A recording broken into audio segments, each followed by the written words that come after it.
Hi, everybody. This is Sarah Hackney with the National Sustainable Agriculture Coalition. We're just about to get started here. Thank you so much for joining us today for our webinar. We've still got some folks signing in, but I think it's just a few minutes after 3, so we will go ahead and get started. Just a couple of housekeeping notes up at the top before we dive in to our content. The first is welcome. Thanks for being here. We're glad you're here. If you have issues hearing us or other technical issues, please type them into, you should see a chat box on your screen. We'll do our best to attend to any technical issues as we go along. We'll do our best to solve them as we can. Likewise, if you need to take off early or step away from your computer, please know this webinar will be recorded. So we'll make sure within the next week or so to send that recording out in case you need to leave early for any reason.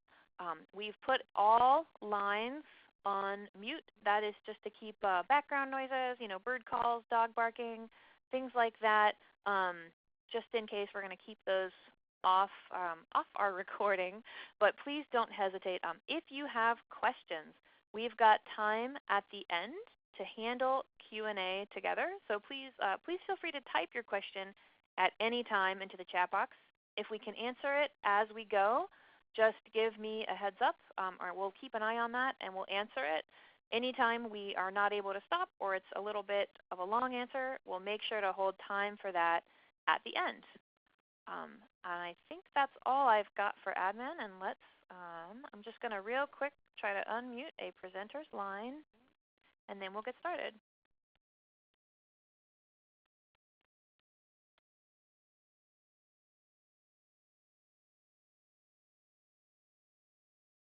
All right. Here we go.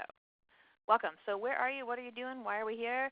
This is part 2 of a 4-part webinar series on the Farm Bill. Today we're doing a deep dive on some of the issues at stake and key programs within the bill. Collaboration between National Sustainable Agriculture Coalition and the Southern Sustainable Agriculture Working Group. We'll get into introductions in just a few minutes so you can hear from those of us who will be on this webinar. But first, just for a quick heads up, what are we covering today and what's the context of the full series? Hopefully some of you were with us for part 1 just a few weeks ago. That was Farm Bill 101. We went in a deep dive into the big picture. What is the Farm Bill? How does it get passed? What are some of the political contexts around it? Today we're going to do a program drill down. We've got about an hour, so we won't cover everything.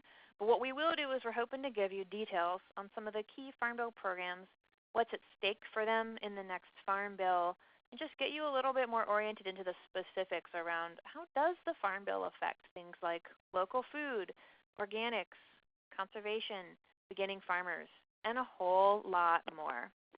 In part 3, we'll cover some Advocacy 101. So for those of you who care about these issues, how you can speak up and have your voice heard in DC. And then part 4 will be a listening session and strategy interactive discussion with you. Just a bit more in detail on the agenda for today. We'll start again with a very brief, just who are we about NSAC and Southern SAWG. We'll talk a little bit about what does it mean to be in the Farm Bill. A little bit of a refresher from our 101 a few weeks back. And then the bulk of our time will be spent together on how does the Farm Bill address key issues. What does it mean? What are the programs? What are the threats and opportunities?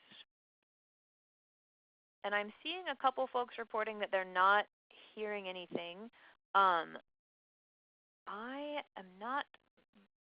All I can suggest, I'm going to send a quick note out to the full list and just encourage folks, if they're not hearing, to try hanging up and calling back in. One moment. And actually, while I do that, we're going to pass it off to the folks at Southern SAWG to go ahead and do a little hello about Southern SAWG. And Steve, I have unmuted your line, as has yours, Gabrielle, so I will hand it off to the two of you. Okay, can you hear me? I sure can. Amazing. Well, yeah, I was having my own little audio issues there. Well, thanks for joining us today. My name is Steve Muntz, and I'm the Executive Director of Southern SAWG. Gabrielle Lane, our Policy Coordinator, is also joining us on today's call. Before we do jump into the webinar, I'd like to give you just a brief introduction about Southern SAWG. The Sustainable Ag Working Group began in 1991 when 25 folks from 17 organizations across the South came together at the Highlander Center in Newmarket, Tennessee. Their purpose was to give Southerners a greater voice in how Southern agricultural and rural problems were solved, and to give farmers a leadership role in making Southern agriculture more sustainable. Since those early days, the organization has partnered with hundreds of organizations and thousands of farmers and individuals across our state, in our 13-state region in the South here. The mission is of Southern Sustainable Ag Working Group is to empower and inspire farmers and individuals, communities in the South to create an agricultural system that's environmentally sound and economically viable, socially just, and humane. Because sustainable solutions depend on the involvement of the entire community, Southern SAWG is committed to including all persons of the South without bias. So we've got three primary program areas: successful, sustainable farmers, community food systems, and bringing Southern voice to the nationwide farm policy dialogue. This last program area is, of course, why we're working with NSAC on the Farm Bill series you're taking part in today. So Southern SAWG intends to do some follow-up from this webinar series at our 27th annual conference in Chattanooga next January. We hope that you all will consider joining with over 1,200 farmers and farmer advocates at this one-of-a-kind conference. You'll find outstanding practical information and amazing networking that I'm confident will assist you on your farm or in your work. The conference program is going to be online in early October at SSAWG.org. Thanks for joining us. All right, wonderful. Thank you so much, Steve. And again, this is Sarah at the National Sustainable Agriculture Coalition. I am the grassroots director here, and I'm really happy to be conducting this webinar today with my colleague Alyssa Charney from our policy team. And so I'm going to hand it over to her to do just a very brief about NSAC before we dive into the nuts and bolts. Great. Thanks, Sarah. This is Alyssa here at NSAC, and just want to give you a kind of brief overview of NSAC and our work and structure. I know some of you are probably more familiar than others. So just for some background, we are an alliance of over 100 member organizations. So we are nearing 120 groups across the country. Our member organizations are groups like Southern SAWG and other folks who are working at the grassroots level, coming together to work on federal food and farm policy. We've been doing this work for over 30 years. And our member organizations are very much at the heart and soul of what drives our work. Everything from shaping our policy work and understanding what's happening on the ground, to then be given that voice to these policy changes as we move forward. So a lot of what we're going to be talking about today, as well as on the next webinar. And just a little bit about how we are structured and how we function and how we are bringing that farmer and rancher and grassroots voice to the table. Just here a quick illustration of how that process works. At the grassroots level, we've got farmers and stakeholders who we're listening to. We're understanding their story from you all in terms of what's working, what's not, where do we need to make changes when it comes to federal agricultural policy. We are gathering that information from our member groups who are kind of providing those examples and connections to the policy work that we're doing.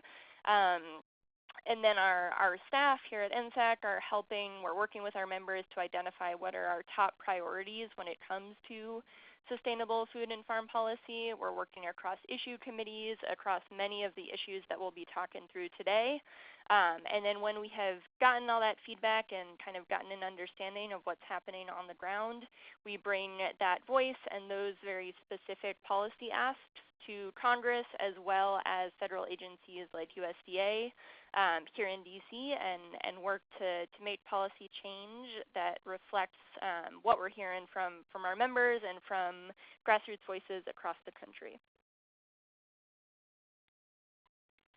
Awesome. Thanks, Alyssa. All right. Well, with that, we're going to dive in. Thank you all so much for being here again.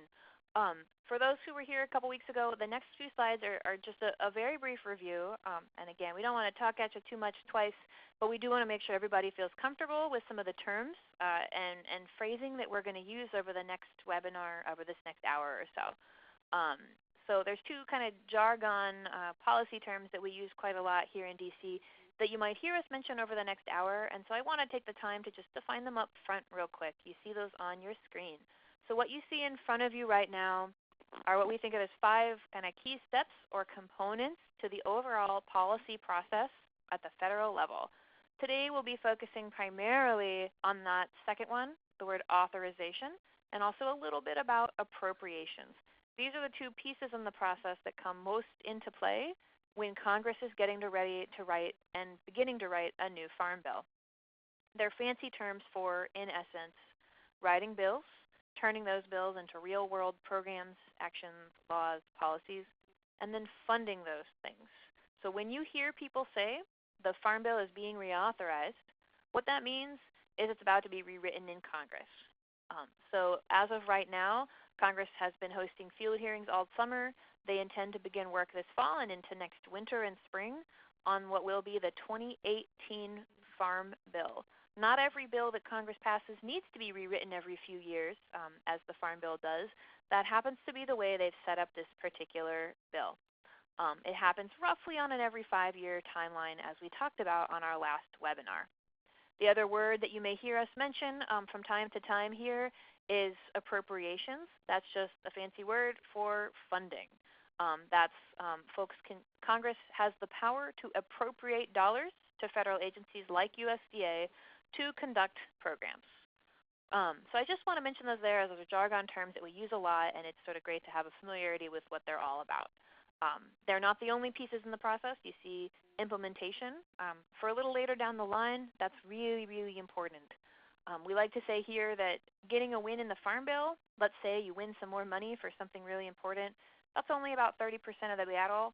There's a lot of work to be done at the work of really making sure that money is well spent on the ground too. But for today, we're going to focus on mostly the work of authorization, or getting good content, getting good things into the Farm Bill.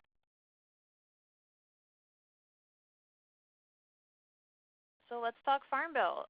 So what's on tap for the next little bit? We're going to do a refresher on what it means when something is in the Farm Bill. And then we're going to spend the bulk of our time on an issue-by-issue walkthrough. How does the Farm Bill address really key issues for sustainable ag? We'll talk through both some concerns or threats to those types of issues in the next Farm Bill and some key opportunities where we think we have a chance to make progress. And so we'll cover those, and again, we'll have time at the end for some Q&A. And I'll just remind you here, we talked about this a little bit on our last webinar, but for anyone who maybe missed it, why are we talking about policy now? What's the big deal? The Farm Bill really is our biggest and best opportunity to shape our food and farm system. There's a lot of meaningful ways to make the world better and to advance sustainable food and farms. You can do community-based work. You can do volunteering. You can run an awesome farm business. Policy is one of those tools, and it's a big tool.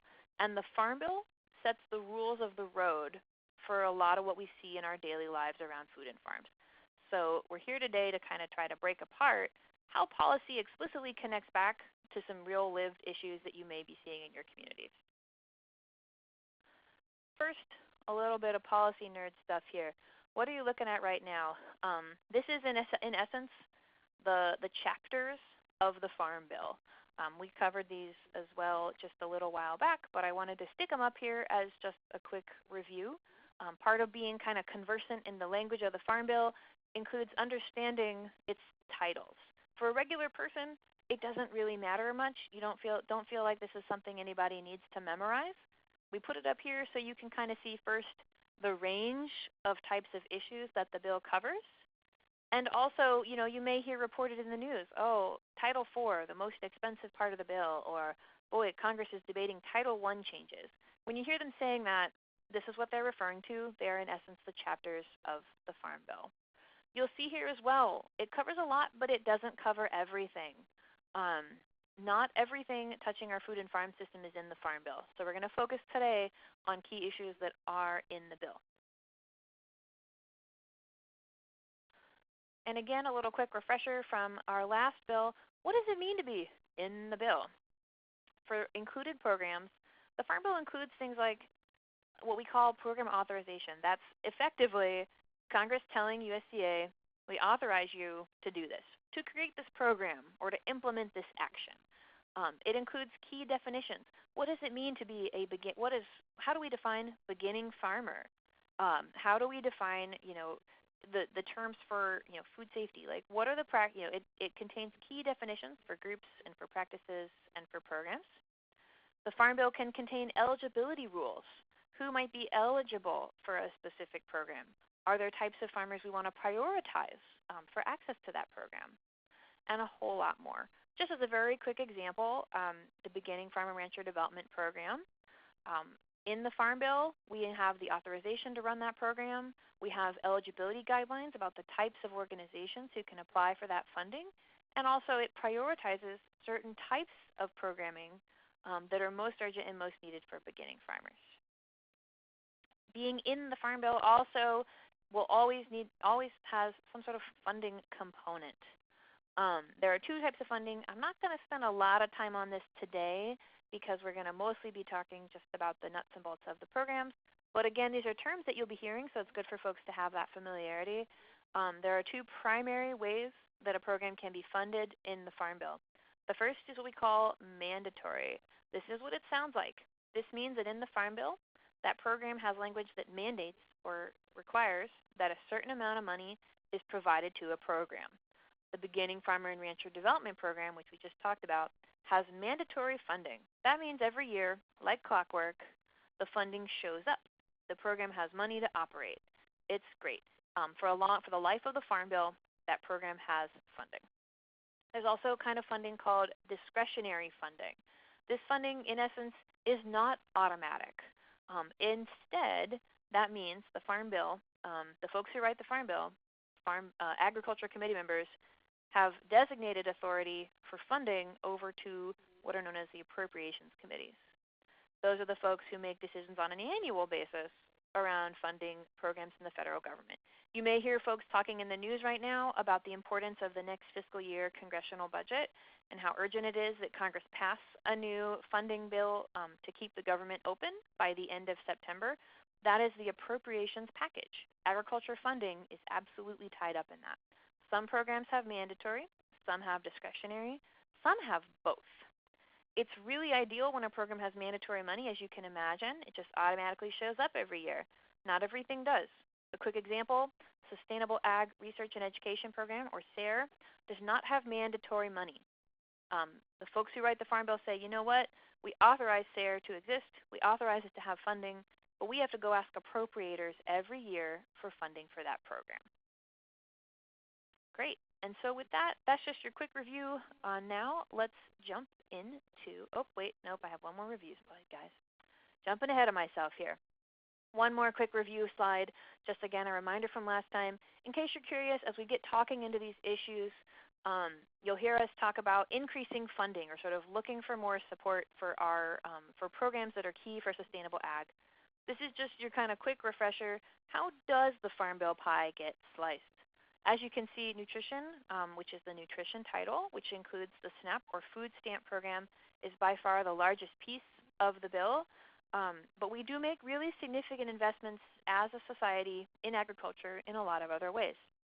One thing I'll note here, kind of fast fact, that other 1% contains everything on research, local food, beginning farmers, trade, rural development, a whole host of things that we think of as really important, all fit into that teeny tiny 1%.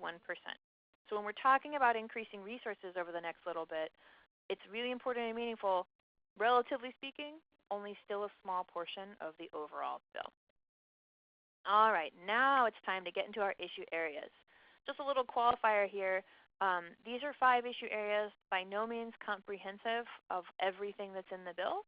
We chose these to focus on because they come up time and again as of importance to farmers and to folks working in their communities on local food efforts, and because they are issues that our coalition has expertise and does a lot of work around. I'll note here that both some organic-specific issues and some equity-focused components of policy are included throughout all of these issues. We cannot cover every piece of the Farm Bill, or we would quite literally be here for several weeks. But again, if as we get into it, you don't hear us mention a specific program or issue that you're curious about, please don't hesitate to drop a question into the box. If we can take it quickly, we will, and if we can't, we'd love to follow up over email. You'll note that there's some things that might be missing here that you might hope to hear a little more about. For example, the nutrition title, the biggest piece of the Farm Bill. However, that's an issue where we have other really strong allies in DC, including the anti-hunger community, for whom they champion that issue, and we would really look to them for insight. If you have questions about where to go for info on issues like that we don't cover, please again drop them in the chat box and we'll connect you to resources.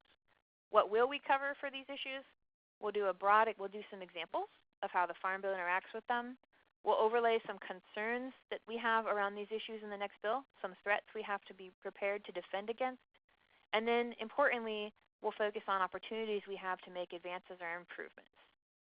And so with that, I'm going to hand it over to Alyssa for the first issue area, which is conservation. Great. Thanks, Sarah. Just as a reminder, as Sarah said, this is really going to be a kind of big picture overview of what we mean when we talk about these specific areas and some highlights and key points. But obviously we can't touch on everything just because of time limitations, so definitely encourage folks to follow up with questions now or after the webinar as well with additional questions. So to get us started, we are going to focus in on conservation. So from that map of the titles that Sarah provided, we're talking about Title II of the Farm Bill. And within that title, we're focused in on two kind of different buckets of programs and policies that the Farm Bill influences, and that kind of help us understand why is it important to focus in on conservation in this Farm Bill, and what do we mean when we talk about conservation. So on the one hand, we're talking about programs. So these are programs that provide farmers and ranchers with resources. So this is both financial resources, but also technical assistance to really be implementing conservation practices in the field, to practice good resource and land stewardship. So we can be talking about practices like cover crops, your tillage system, water conservation, water quality, soil health, etc. The list goes on and on. And really the key point of these programs is that it's really a win-win for both farmers and the environment. We're talking about how can we ensure that agricultural practices and operations are benefiting our shared natural resources, but also throughout that process, how can we ensure that we are supporting the viability of these farms and their financial success. So within the conservation programs that are available, a couple of key programs that NSAC and our member organizations work on. First, we have the Conservation Stewardship Program, or CSP. This is a comprehensive conservation program that is paying farmers for the environmental benefits that are a result of their entire farm. So this is factoring in many different practices and activities and the kind of net gains for that operation that they are going to be adopting over the course of a contract. Additionally, we have the Environmental Quality Incentives Program, or EQIP, and this is a cost share program, so it is reimbursing participants for a particular practice or activity that they are adopting. This can be both a management practice, so changing their cropping system, changing their tillage system, but it can also be more structural, so thinking about additional fencing support, maybe a high tunnel to extend your season, and providing reimbursements for the funds that participants have to invest to adopt those practices. And additionally, it's really important to point out within these programs there are set-asides of funding that is going to some key groups of farmers, farmers of color, beginning farmers, as well as socially disadvantaged farmers. This means that these participants are competing within a different pool, ensuring that they can hopefully access this really critical funding. There's also specific cost share rates that make it even more appealing to really support them in the capital that's needed to adopt these conservation practices. And then the other bucket of conservation, more on the policy or programmatic side of things that we want to touch on, is what we call conservation compliance. So these collectively are federal requirements that are linking commodity or crop insurance subsidies to soil, wetland, and grassland conservation. So this is really based on the idea that in exchange for federal subsidies related to your farming system, there is a basic level of conservation that has to come along with that in order to be eligible for those subsidies. So what is on our radar as we look towards the next Farm Bill? What are we concerned about? What do we kind of see that we want to be ready to act and respond to if we encounter challenges as we look towards the next Farm Bill? First off, as you probably expect, we want to be ready to defend against any significant cuts to working lands conservation programs. And I should mention that when I talk about the bucket of working lands conservation programs, I'm talking about those programs like CSP and EQIP that I just mentioned that essentially mean that the farmers are keeping their land in agricultural production while simultaneously adopting conservation practices. And these programs have been continuously under threat, both through the Farm Bill, so through the authorization process, but also through the appropriations process. The appropriators use kind of a backdoor method to cut this mandatory funding. So the major takeaway is that we hear very much that we are in a tough budgetary environment and do expect that it is feasible that there would be significant proposed cuts to conservation. Additionally, things that are on our radar, we want to be sure that some of those requirements that I talked about when it comes to conservation compliance that were some pretty significant wins from the last Farm Bill are not threatened or challenged, or we don't kind of walk back on some of the important gains that we have made. And finally, we want to make sure that the critical incentives that are there to support farmers and ranchers, so these are payments for really important conservation activities like diversifying your cropping system or managing your rotational grazing system. We want to ensure that the next Farm Bill is not cutting back on the level of incentive that farmers are able to receive through these programs. That being said, we see a lot of opportunities to make even more significant improvements and gains when it comes to conservation in the next Farm Bill. First off, we see an opportunity to have better coordination between conservation programs. This means creating clear linkages between programs like EQIP and CSP such that it's easier for farmers. We definitely hear that these programs involve a lot of paperwork, a lot of details. They can be super overwhelming, not just for farmers, but also for NRCS field staff who are administering the program. So we want to see the next Farm Bill ensuring better coordination between these programs and also getting us to a higher level of stewardship through that coordination. Additionally, we see the next Farm Bill as an opportunity to expand some of that good work that was done in the last Farm Bill in protecting native prairie. That is through the sod saver provision, which fits into that conservation compliance bucket. This means that there is a penalty if you plow up native prairie. As a result of that, you lose a part of your subsidy for crop insurance. Right now, this only applies to 6 states across the country, which is an important step forward, but there's a whole lot more native sod and prairie that we want to see the next Farm Bill being able to help us protect. Additionally, really key to the success of USDA conservation programs is ensuring we have the data to measure and report on the impact of these programs in terms of outcomes. So we want to be able to say, you know, EQIP kept this many tons of nitrogen out of the water, or we prevented this much erosion through CSP. Right now we can't say that. We can't provide that data. So we want to give USDA the tools that they need to be able to report on that and ensure that we are getting to higher outcomes and really ensuring the effectiveness of these conservation programs. And finally, building on some of the pieces that we touched on before, we want to see this Farm Bill do even more for small, beginning, and minority farmers.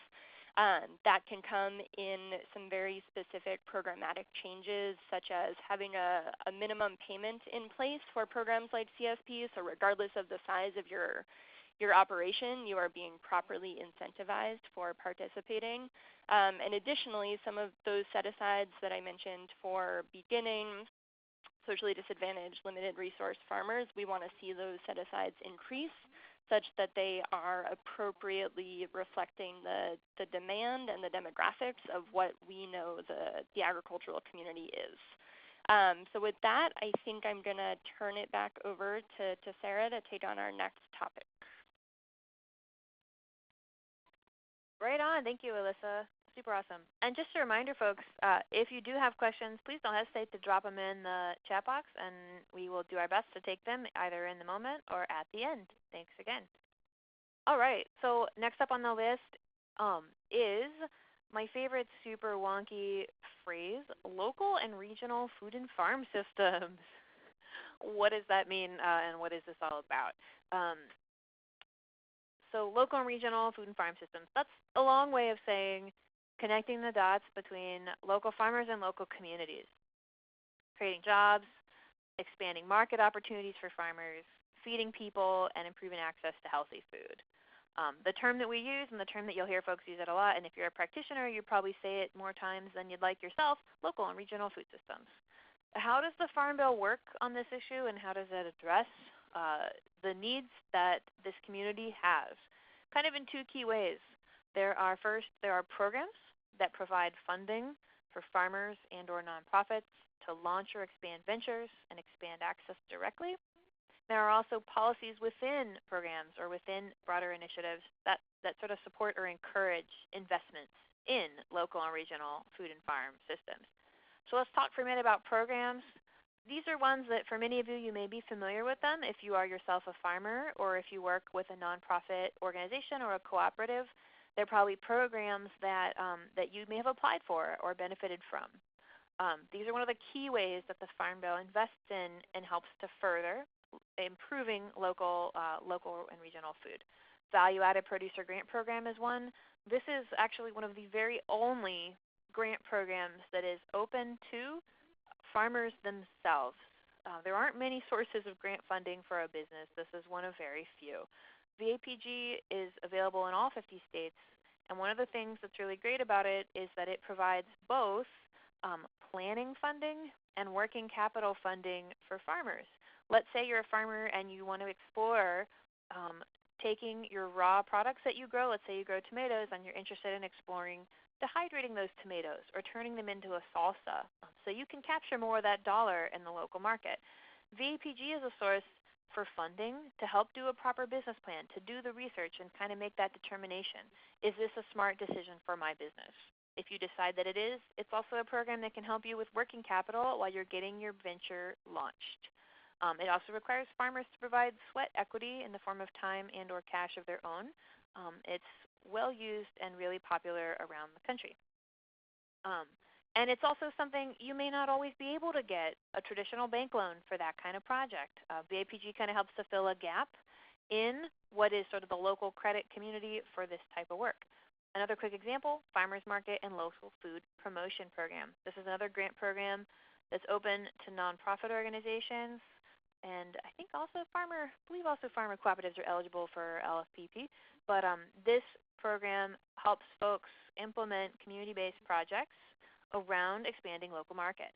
Maybe you want to do some training for your farmers market vendors on good business practices, or maybe you want to do an extra marketing initiative to reach out to Spanish-speaking customers and to translate materials or provide translation services. Those are examples of the kind of work that FMPP or FML-FPP can help foster at the community level. Policies too, it's not all about the money. Money's great, but it's not all just about funding. It can also be about eligibility or making sure that policies in place encourage innovation, encourage folks looking to get in and diversify and sell locally, and don't unfairly sort of block or limit their access. How does that look? That can include things like ensuring that kind of what we see as key infrastructure needs for farmers looking to get involved in local and regional food systems, things like cold storage for vegetables or a business plan support or marketing materials are eligible for existing credit and loan programs. And then also prioritizations. I'll just give you one quick example. There's a great program in the Farm Bill called FINI, the Food Insecurity Nutrition Incentives Program. If you've ever been to a farmer's market that features double up bucks and programs like that, FINI is often a funding source for it. FINI has a priority within that program for projects that prioritize local food. That's because at the policy level, we recognize that that makes it an even bigger win. It's improving food access and helping to further local economic development. So that's an example of how policies and sort of prioritizations can encourage more local and regional food systems work. So that's just a few, not complete, but a few examples just to give you a flavor for how it works in the Farm Bill. What do we see as some concerns around local food issues and the Farm Bill debate to come? These are some issues that our team is concerned about and looking to organize and prepare to push back against. And the first, and you're going to hear us say this every time, is there's a potential for cuts to program funding. It's a tight fiscal environment right now, and the Congress that we have right now is not really keen on new spending. This means that they're going to be looking at everything closely. Is this worth our taxpayer dollars? Is this something we want to invest in? And while these programs are a teeny tiny component, as you remember from that overall Farm Bill, they're still going to be looking, and we're going to have to make sure they understand the value that they have and why local food systems are a really important community development tool and why it's worth the federal investment. There's also a slight risk that entire programs could be slated for elimination. I don't want to scare folks. We don't want to unduly sound the alarm, but during the last Farm Bill process, there were several amendments filed that threatened to do just that. They were turned back very heavily by bipartisan members of Congress who said, no, that is not appropriate. We don't want to vote for that. But we anticipate something like that could happen again, and so we'll really need to make sure that members of Congress on both sides of the aisle support these programs. Second concern that we have that we want to watch out for is quite simply we don't want to miss this opportunity to make progress and improve policies. For example, SNAP EBT, this is the notion of accepting food stamps, like having those little terminals that let you take SNAP benefits at, say, a farmer's market. There are some needed policy changes to make in the Farm Bill to help markets and farmers keep up with demand, aka there are SNAP shoppers who'd love to shop with them, and just keep up with the way the technology is moving. Sounds like kind of a wonky thing, but if we don't make sure that the policy is keeping pace with technology and keeping pace with needs, we could be unduly preventing a farmer or a market from reaching customers who would love to be part of that experience. We really want to make sure we don't miss out on these opportunities. What are other opportunities to advance and improve how local and regional food and farm systems look in our communities? The big one, we have the opportunity to increase funding and support for those of you doing that work, whether you're a farmer or a nonprofit or a community-based organizer, looking to better connect those dots and build up the systems. The availability of funding, the availability of technical assistance and support for you doing your work is something that we can invest in at the Farm Bill level to help you do your job and help you succeed. Down the line, what that translates into, a real double win is improved access to healthy food for everyone, particularly those in need. And then I'll just mention one other quick example of how these sort of policies really matter and what they look like on the ground, and that's within this next Farm Bill, this is a really key window. If you're a produce farmer, you're probably familiar with it. There are new food safety rules that are going to affect a lot of small and mid-sized produce growers around the country, particularly folks who might sell to a diversified set of markets, both some direct and some wholesale. Those folks are going to have to come into compliance with new food safety rules pretty soon. the Farm Bill is an opportunity for us to say, how can we help those farmers? How can we make sure that they're supported with assistance and funding to make sure that they're able to meet food safety needs? And with that, I'm going to hand it back to Alyssa to talk a little bit about research. Great, thanks, Sarah. So we're going to flip to this next slide here and just talk about a couple of examples of, again, what do we mean when we talk about sustainable agriculture research, what is already in the Farm Bill right now, and how are we supporting sustainable agriculture through the available research programs and funding that is currently available.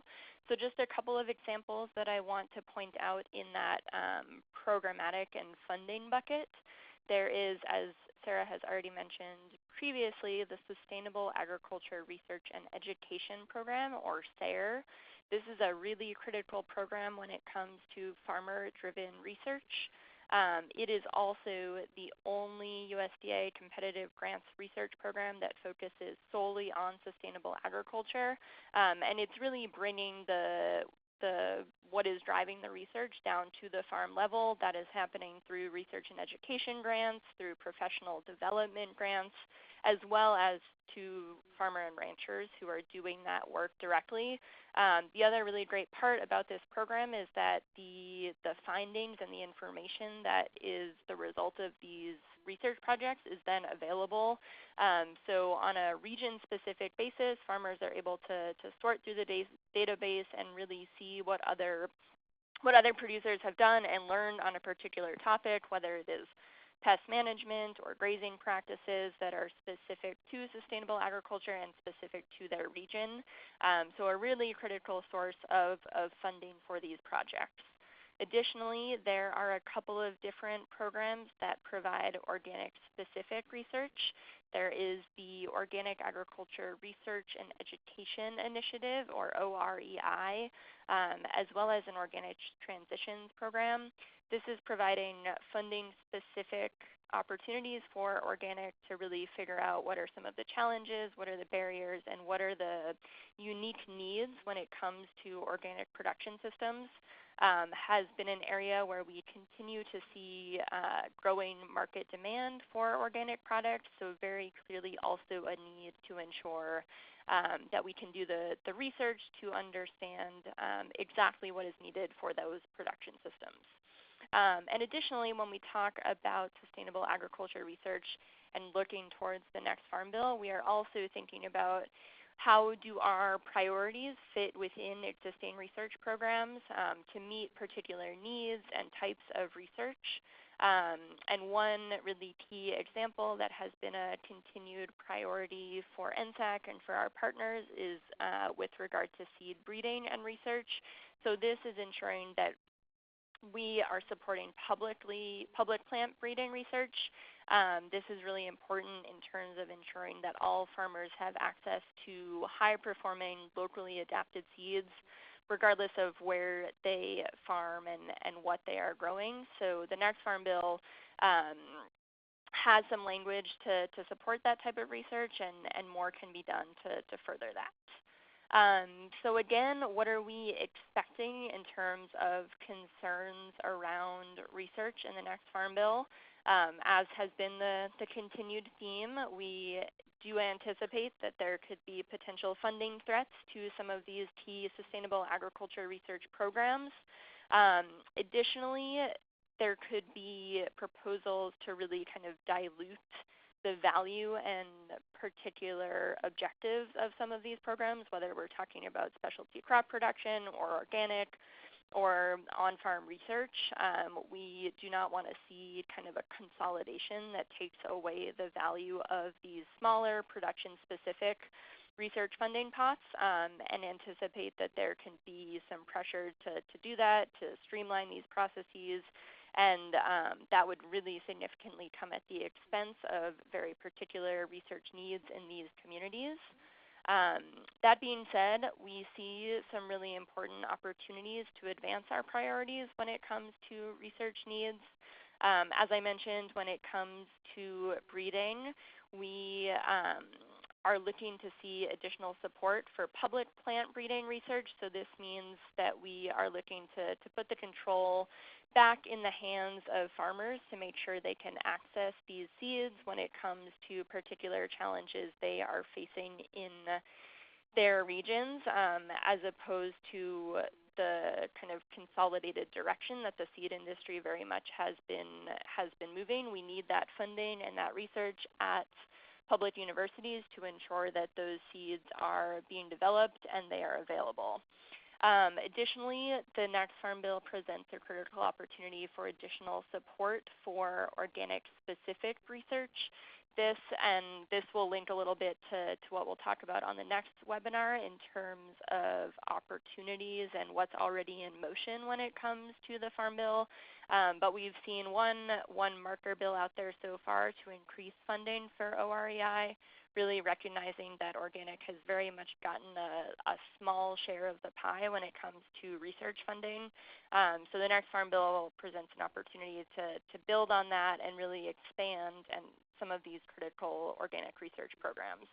And finally, we want to see better coordination between the many different agencies that are administering USDA research programs, whether that is competitive or non-competitive, ensuring that they are talking to each other and that we can get a really clear sense of how is funding going to support soil health, where is the organic funding, where is the specialty crop funding, and that we are building upon and connecting the dots when it comes to the research that is out there. So with that, I'm going to turn it back over to Sarah for our next topic. Right on. Thanks, Alyssa. And we just have two more, and then we have time for Q&A. So we'll try to make sure we're brisk here. I know we're getting close to our time. Let's talk a little bit about both beginning farmers and socially disadvantaged farmers. I want to make sure we talk about both. I see that the header, looks like the header did not incorporate my saved updates. So I will try to make sure I orally cover, we want to cover in this section both beginning farmers and what USDA defines as socially disadvantaged farmers, which includes any farmer who has historically been underserved or otherwise disadvantaged by USDA, not given equal access to service or support. That includes farmers of color, women farmers, and in some circumstances, farmers who are also military veterans. So I'll make sure I try to talk about both. And apologies, it looks like the slide did not, it looks like we didn't get an updated slide here. So what's up with this issue and how does it relate back to the Farm Bill? Beginning farmer issues are all over the Farm Bill. In one case, in sort of they touch on just about everything because a beginning farmer has needs just like an experienced farmer around credit, capital, access to land, training, support, research. All of those things that are relevant for any farmer are relevant for beginners too. So it all connects in that sense. But in terms of specific initiatives or efforts for beginners, when it comes to that, there are programs that provide funding for things like training, technical assistance, and hands-on support. That includes the Beginning Farmer and Rancher Development Program, which is a grant program open to community-based organizations and academic institutions who provide training and support for beginners. There's also Section 2501, or what's known as the Outreach and Assistance for Socially Disadvantaged Farmers and Ranchers program. This is a program specifically intended for technical assistance and support for farmers of color, for whom, and that is a program that's super important to look at investing further in the next Farm Bill. There are also policies outside of those specific kind of training or support programs. We've talked a little bit about what we call set-asides. Those are, again, cases where we decide this issue is so important or this program is so important for a beginner or for a farmer of color that we want to make sure they have extra opportunities to access it. There are beginning farmer set-asides within loan programs, conservation programs, rural development programs, and many more for beginners. And that includes farmers of color, women, and military vets in different contexts. There are also, just as an example, crop insurance premium discounts for beginning farmers, again, to help them get into the game and make sure they're able to access tools. Some concerns we have around beginning farmer issues and programs during the next Farm Bill. First, as always, we're going to say it every time, funding cuts are a real risk and a real concern. We don't see beginning farmer programs as a primary target for cuts, but everything is possible in this next year. So we want to be looking out and defending against that. In addition, cuts to bigger programs like those conservation programs Alyssa mentioned could filter down to beginners and have disproportionate impact on those folks who most need them. There are a couple other issues I'll mention here we have concerns around. There are issues within the next Farm Bill around what we call loan limits. That is the amount of money that someone can, basically the size of a loan that someone can access with support from the federal government. I won't get deep into the nuts and bolts of loans today because we would really be here for a while, but in essence, there is some pressure from very, very large operators to increase the size of that loan limit to allow certain really large businesses to get even larger. The concern with this is it's a limited pool of funding, and several really, really, really extra jumbo loans means less money available for beginners or for folks taking out a smaller amount of money. So that's a concern that the beginning farmer community holds.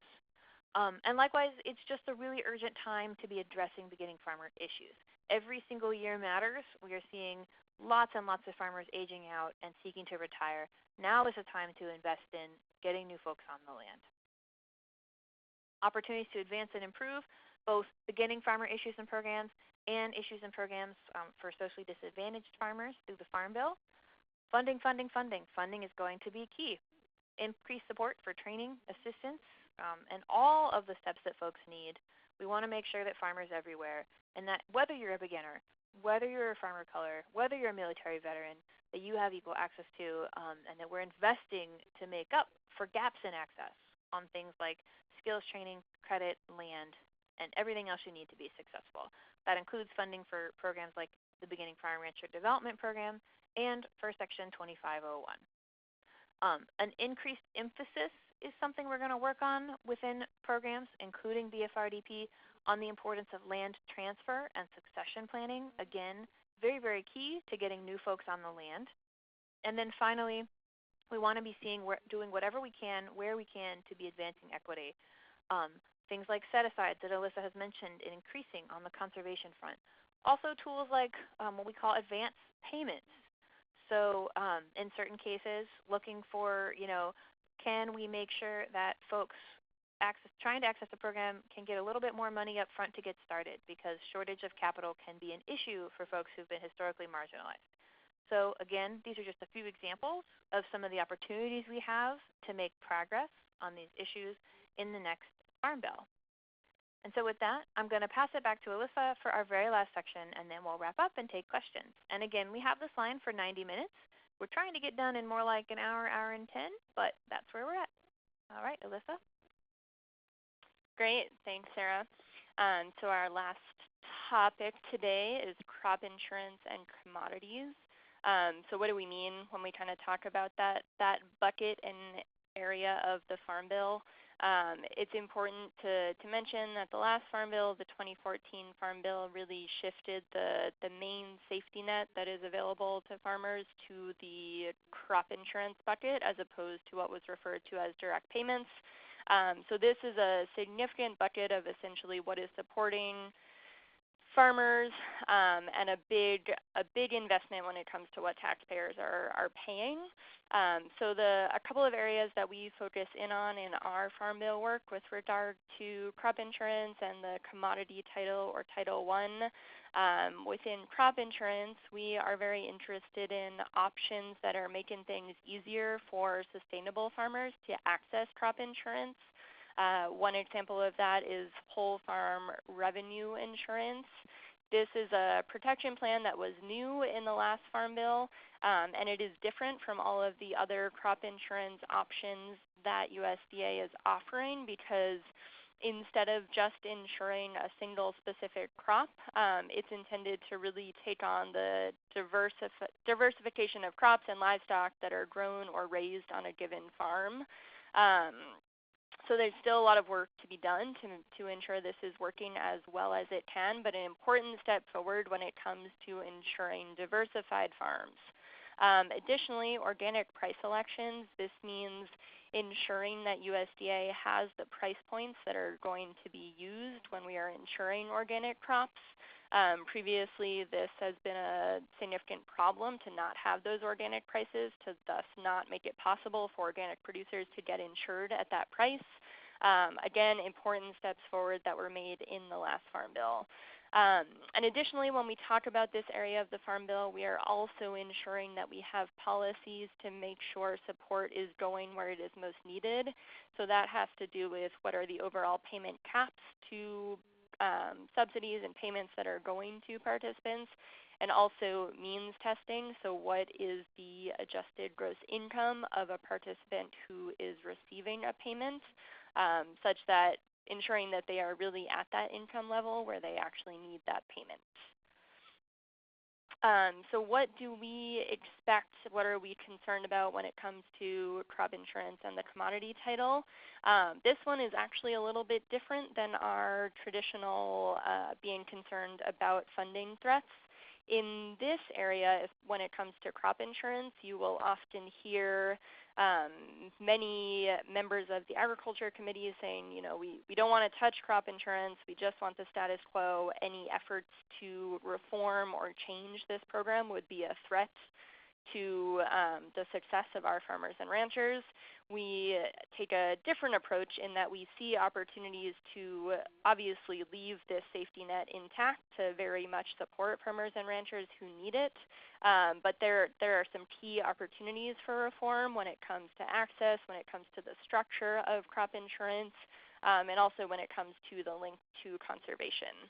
And that is linked to, our concern is we want to be sure that we can defend the crop insurance program. This is a significant investment of taxpayer dollars. So we want to make sure that these programs are working and really using dollars to the best way possible when it comes to the structure of crop insurance. Additionally, we expect that we could see a tax on subsidy limits. So again, what we're talking about when it comes to limits and means testing, we want to see those remain in place and not threatened, such that many people are taking home more money and it is not equally distributed across the folks who are seeking that support. And finally, we don't want, as has been mentioned before, an increase in crop insurance funding to be having a negative impact on other areas of the Farm Bill, whether that be conservation or nutrition.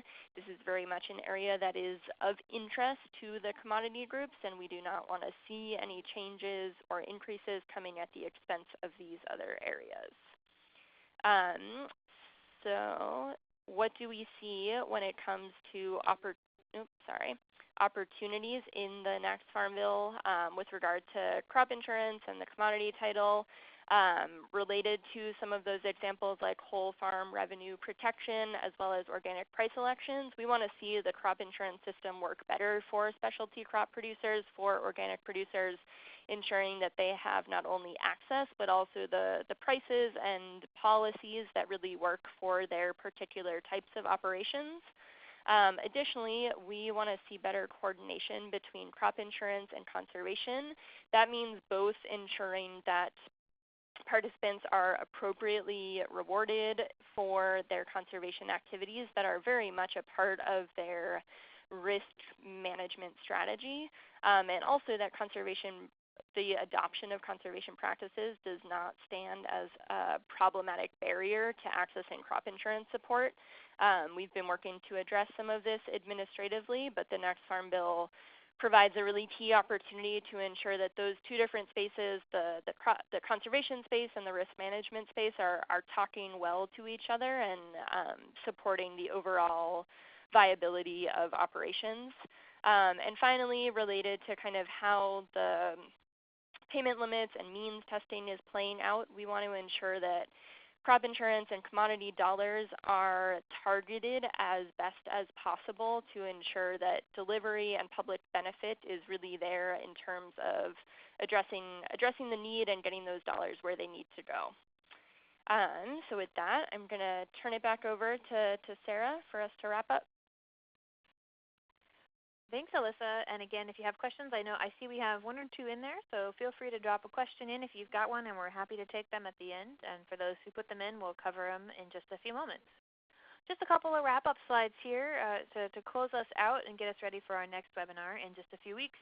The first is if some of these programs that we talked about in brief are new to you, or you're thinking, oh wow, I would love to know more about that and maybe apply for it for my farm or share that information with others, I want to highlight 2 free resources that are both online. You'll see the links on your screen. You can also find both of them by just going to our main sustainableagriculture.net website. First is NSAC's Grassroots Guide. This is the most detailed, comprehensive resource.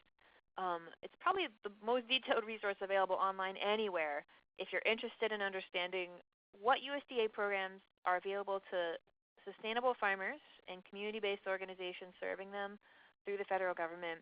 We include eligibility information, program details, all kinds of guidance, and we update it every single year. The other thing, if you're looking for a printable resource or something you could take to field days or something that's at a little bit more of an entry-level point, not quite as overwhelming amount of text, our Growing Opportunity Guide is a great place to start.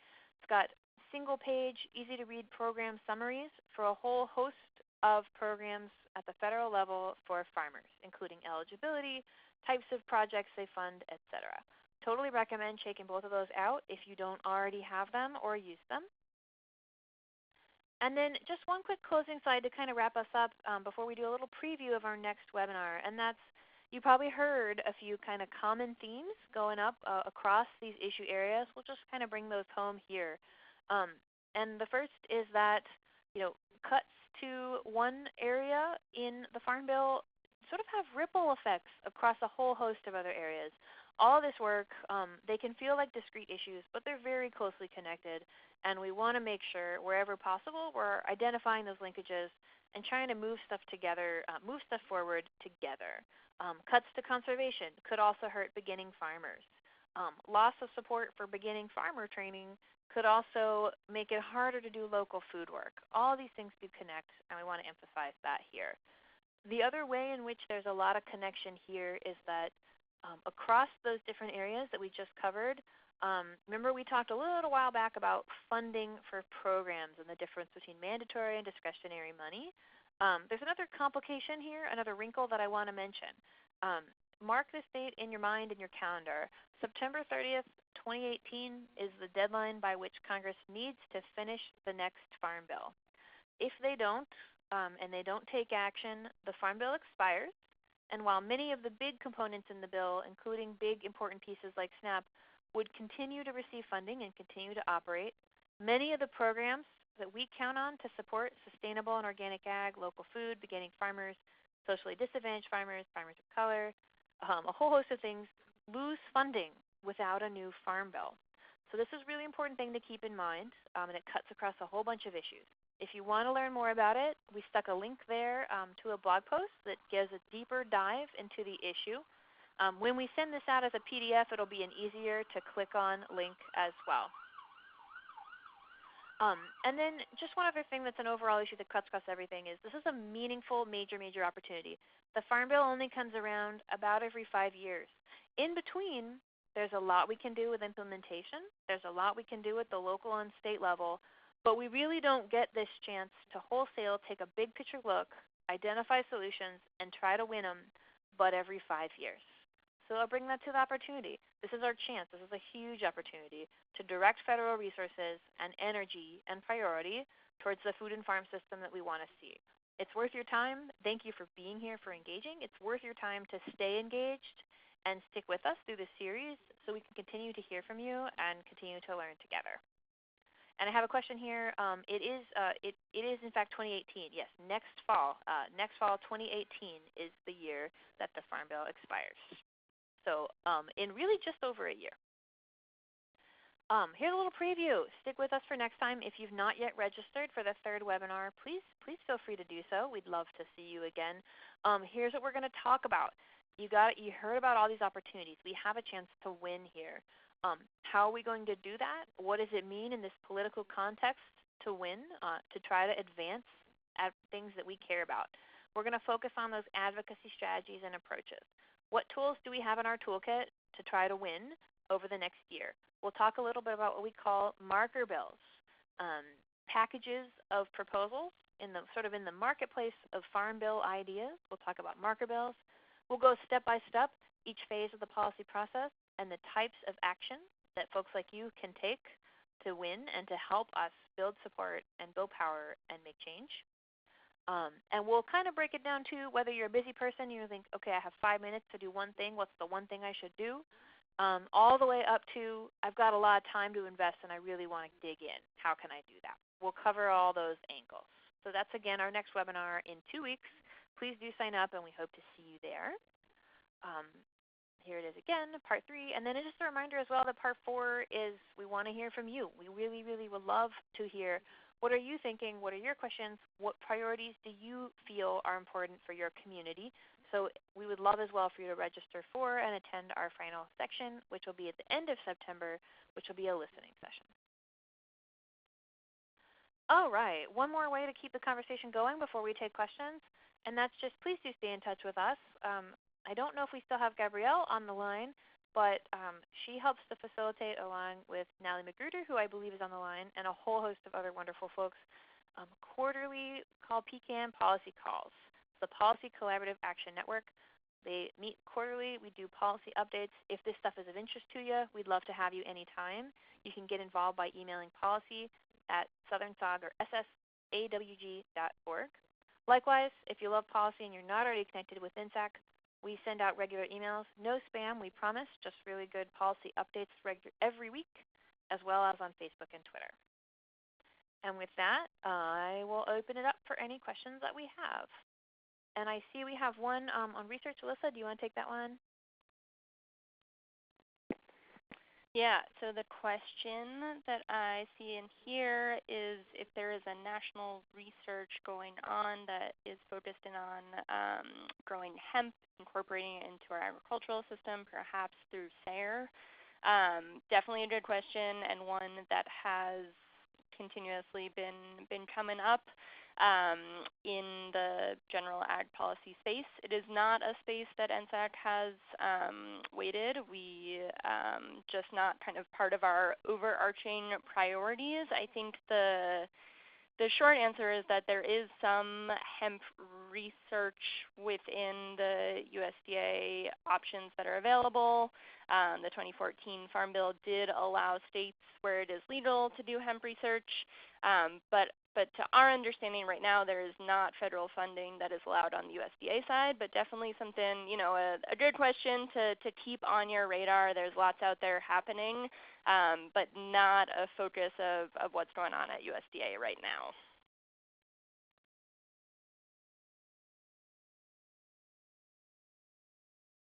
Great. And if there are any other questions, feel free to drop them in. We're here for a few more minutes, and we're happy to take them. But right now, I don't see any other questions. So we'll give folks a minute or two more to type them in.